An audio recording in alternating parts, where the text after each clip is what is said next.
आज हम लोग सॉल्व करने वाले हैं बेटा न्यूमेरिकल प्रॉब्लम 4.10। स्क्रीन पे क्वेश्चन दिखाई दे रहा होगा। चित्र में दर्शाए गए संधारित्र की धारिता ज्ञात कीजिए और प्रत्येक प्लेट का क्षेत्रफल a व प्लेटों के मध्य की दूरी कितनी बेटा d है। तो ये आपके पास डायग्राम में चित्र दिया हुआ है पहला। तो ये आपके पास यहाँ से विभाजित किया गया है। इसके अंदर एक परावर्तन भरा कितना बेटा एप्सिलॉन r1 और यहाँ एक परावर्तन आपके पास भरा गया है कितना बेटा एप्सिलॉन r2। दूसरा क्षेत्रफल a है और मध्य की दूरी कितनी बेटा d। बोला है तुल्य धारिता का मान ज्ञात करना है। देखो किस प्रकार से ज्ञात करेंगे। सबसे पहले एक चीज समझो, ये क्या है बेटा धनात्मक और ये क्या है बेटा ऋणात्मक। जब आप इस संधारित्र को 20 से काटोगे तो विभाजन किसका होगा कि ये दूरी बटी क्या है नहीं, इस हिस्से की दूरी भी d है और इस हिस्से की दूरी होगी कितनी बेटा d है। लेकिन पहले क्या था, जब आप विभाजित नहीं कर रहे थे तो संपूर्ण प्लेट का क्षेत्रफल a था, लेकिन जैसे ही आपने विभाजन किया तो क्षेत्रफल क्या हो गया बेटा आधा आधा। क्षेत्रफल क्या हो गया आधा। अब हुआ क्या, एक संधारित्र ये बना और एक संधारित्र ये बना देता हूं। ये धनात्मक और ये ऋणात्मक, मध्य की दूरी d और क्षेत्रफल कितना a बटा 2। फिर इधर भी बना, ये धनात्मक ये ऋणात्मक, मध्य की दूरी d और क्षेत्रफल कितना बेटा a बटा 2। ये सिरा इस प्रकार जुड़ा है और ये सिरा इस प्रकार जुड़ा है। बताइए ये दोनों संधारित्र कौन से क्रम में है, श्रेणी क्रम में है कि समांतर क्रम में। तो कौन से क्रम में बेटा समांतर क्रम में। तो जब भी दूरी का विभाजन क्षेत्रफल का विभाजन हो, इसका बेटा क्षेत्रफल मतलब कि ये क्षेत्रफल अगर विभाजित हो रहा है तो जो समांतर क्रम संयोजन है वो आपके पास बनेगा। तो हम बोलेंगे विभाजन किसका हुआ क्षेत्रफल का। तो यहाँ कुल कितने संधारित्र बनेंगे 2 और वो दोनों के दोनों संधारित्र कौन से क्रम में संयोजित होंगे बेटा आपके पास समांतर क्रम में संयोजित होंगे। सबसे पहले ये एक संधारित्र बनेगा कितना C1। आपने कंसेप्ट क्या पढ़ा है कि यदि क्षेत्रफल a हो, मध्य की दूरी d हो, ये प्लेट धनात्मक ये प्लेट ऋणात्मक हो और इसके मध्य एक परावैद्युतांक भरा हो एप्सिलॉन r पूर्ण रूप से। कौन से रूप से पूर्ण रूप से। इसका डेरिवेशन आपने क्या है, तो धारिता का मान कितना होता है एप्सिलॉन नॉट एप्सिलॉन r क्षेत्रफल a बट्टे में दूरी। सेम कैसे ये मैं इतने से आधे हिस्से की बात कर रहा हूं, तो आधे का क्षेत्रफल a बट्टा 2 है, दूसरे आधे का क्षेत्रफल a बट्टा 2 है। तो इस आधे हिस्से की धारिता कितनी होगी C1, ये होगी एप्सिलॉन नॉट। परावैद्युता कितना भरा है एप्सिलॉन r1 गुणा क्षेत्रफल। क्षेत्रफल कितना बेटा a बट्टा 2 बट्टे में दूरी, प्लेटों के मध्य दूरी कितनी d। इसी प्रकार से ये बचे हुए आधे हिस्से की धारिता कुछ अलग होगी। कितनी होगी वो C2 और C2 का मान कितना होगा वो होगा एप्सिलॉन नॉट। परावैद्युता कितना भरा है बेटा एप्सिलॉन r2। क्षेत्रफल कितना है a बट्टे में 2 और दूरी कितनी बेटा d। तो इस प्रकार से आपको पास कितने संधारित्र प्राप्त हो गए बेटा 2 संधारित्र प्राप्त हो गए। आपको पता है यदि क्षेत्रफल विभाजित हुआ तो ये दोनों संधारित्र कौन से क्रम में होंगे आपके पास समांतर क्रम में। और यदि दोनों संधारित्र समांतर क्रम में है तो तुल्य धारिता क्या होगी बेटा C1 प्लस C2। C1 का मान कितना बेटा epsilon not epsilon r1 a बट्टे में 2d। C2 का मान कितना है epsilon not epsilon r2 a बट्टे में क्या 2d। ध्यान दो एप्सिलॉन नॉट a बट्टे में 2d एप्सिलॉन नॉट a बट्टे में 2d दोनों में क्या है कॉमन। एप्सिलॉन नॉट a बट्टे में 2d कॉमन आ गया, क्या बचेगा epsilon r1 plus epsilon r2। ये है बेटा तुल्य धारिता का मान इस केस के लिए। तो ये तो आपको कौन सा पार्ट किया बेटा आपने a पार्ट। अब इसका b पार्ट भी देख लेते हैं हम लोग।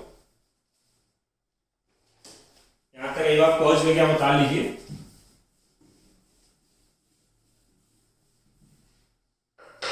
देखो बी पार्ट फिगर में दिख रहा होगा।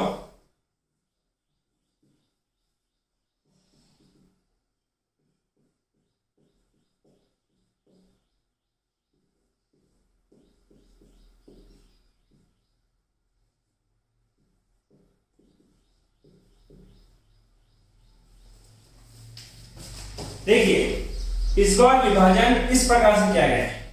तो पहले कुल दूरी कितनी हुआ करती थी बेटा, d। अगर इसको आधे से यूं काटोगे तो दूरी आधी आधी विभाजित होगी, ऊपर वाले के पास जाएगी d/2 और नीचे वाले के पास कितनी जाएगी बेटा, d/2। क्लियर है? सबसे पहले ये देखेंगे कि ये अपने आप में जो आधा हिस्सा कटा ये एक संधारित्र है और संधारित्र आयता कितनी होगी बेटा, C1। अभी थोड़ी देर पहले बताया यदि पूर्ण रूप से भरा हो, ये अकेला अपने आप में एक संधारित्र बनेगा और ये पूर्ण रूप से भरा है तो धारिता का मान कितना होगा, एप्सिलॉन r1। क्षेत्रफल कितना, इस पूरे का क्षेत्रफल काम में आ रहा है इस बार, तो क्षेत्रफल कितना है a, बट्टे में दूरी, इस बार दूरी कितनी होगी बेटा, d/2 और 2 कहां से जाएगा बेटा, ऊपर। इसी प्रकार से इसकी धारिता कितनी होगी बेटा, C2 और C2 का मान कितना होगा बेटा के पास, एप्सिलॉन r2, क्षेत्रफल a और दूरी कितनी बेटा, d/2, 2 कहां चला गया, ऊपर। अब ये समझना है कि ये जो दो संधारित्र बने हैं C1 तथा C2, ये कौन से क्रम में, श्रेणी क्रम में है कि समांतर क्रम में। ध्यान दें यहां पे ये एक संधारित्र है, ये प्लस, ये इसका माइनस, ये इसका प्लस, ये इसका माइनस। बताओ ये C1 और C2 कौन से क्रम में, सर श्रेणी क्रम। कौन से क्रम में, श्रेणी। क्या ये और ये एक ही है क्या, नहीं। देखो दिखाता हूं ये दोनों समान है कैसे। इसमें क्या भरा है, एप्सिलॉन r1, इसमें क्या भरा है, एप्सिलॉन r2, और इसकी जो संयोजन प्लेट है इनको चिपका दो, संयोजन प्लेट को चिपका दो, तो फिगर कैसा बन जाएगा। देखो मैंने इस प्लेट को चिपका दिया है, ये प्लस, ये माइनस, ये प्लस, ये माइनस, यहां भरा है एप्सिलॉन r1 और यहां क्या भरा है, एप्सिलॉन r2। अब देखो इसका ये प्लस और इसका ये माइनस, सॉरी ऊपर वाले का माइनस नीचे वाले का प्लस, एक दूसरे को कैंसिल कर देंगे, तो आप चाहो तो रिप्रेजेंट करो चाहे से नहीं करो, बस आपको एक परत दिखाई देगी एप्सिलॉन r1 और एप्सिलॉन r2 के मध्य। लेकिन यहाँ पे एक संधारित्र बनेगा C1, यहाँ एक संधारित्र बनेगा C2, और ये दोनों संधारित्र कौन से क्रम में होंगे, श्रेणी क्रम के। तो यही व्यवस्था तो यहाँ दिखाई देगी। तो हम बोलेंगे ये C1 और C2 कौन से क्रम में बेटा, श्रेणी क्रम में।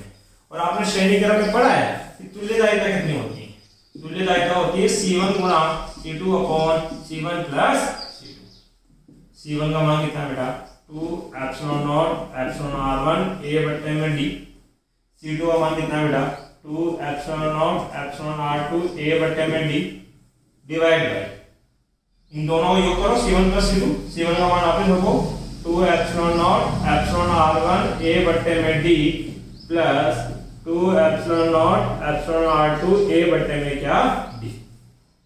ध्यान दीजिए सॉल्व करते हैं, ऊपर वाली टर्म का एडिट रखना है, 2 epsilon not epsilon r1 a बट्टे में d multiply by 2 epsilon not epsilon r2 a बट्टे में d डिवाइड बाय, नीचे देखो 2 एप्सिलॉन नॉट a बट्टे में d, 2 एप्सिलॉन नॉट a बट्टे में d, दोनों में क्या है, कॉमन।